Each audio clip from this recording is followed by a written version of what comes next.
Bonjour tout le monde, c'est l'heure de votre capsule SOS Nancy avec Nancy Doyon, votre coach familial. Aujourd'hui, encore une fois, j'ai envie de vous parler de vos relations avec vos enfants. Vous connaissez très probablement le principe d'arroser les fleurs plutôt que les mauvaises herbes. Fletcher Peacock a écrit un livre qui porte ce titre-là. Mais je pense qu'on ne réalise pas vraiment à quel point on accorde beaucoup plus d'importance au mauvais comportement de nos enfants qu'au bon. Et dans ce sens-là, j'ai envie de vous proposer un exercice. Cette semaine, vous allez mettre à l'intérieur de la porte d'une armoire dans votre cuisine une feuille en haut de laquelle vous allez écrire le prénom de chacun des enfants de la famille. Et je vous invite à vous auto-observer et chaque fois que vous allez entrer en relation avec vos enfants par la négative, donc une critique, un reproche, les yeux au ciel, un soupir, vous allez venir inscrire un crochet.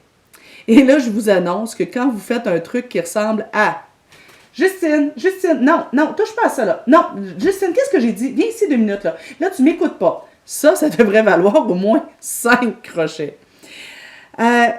Parallèlement, quand vous allez entrer en relation avec vos enfants et que ça va goûter bon pour eux, c'est agréable pour eux, par exemple, une main dans les cheveux, un regard bienveillant, un merci, un sourire affectueux, quand on prend 5 minutes pour s'asseoir avec eux, juste pour les regarder jouer, ou qu'on leur fait un compliment sincère qui vient du cœur, là, à ce moment-là, vous allez venir inscrire une étoile sur votre feuille.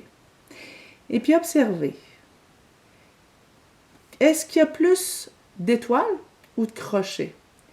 Vous savez, pour que votre relation avec votre enfant s'améliore et pour donner à votre enfant l'envie de collaborer et d'être agréable avec vous, il devrait y avoir un ratio de 3 pour 1.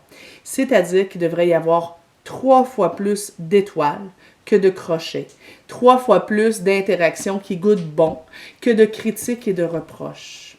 Si le ratio est inversé, donc s'il y a beaucoup plus de critiques que de moments agréables, mais ce qui risque de se passer, c'est que votre enfant va avoir de moins en moins envie de collaborer avec vous, va avoir de moins en moins envie de faire l'effort d'être agréable et dans certains cas, on pourrait même voir des enfants qui développent des symptômes d'opposition.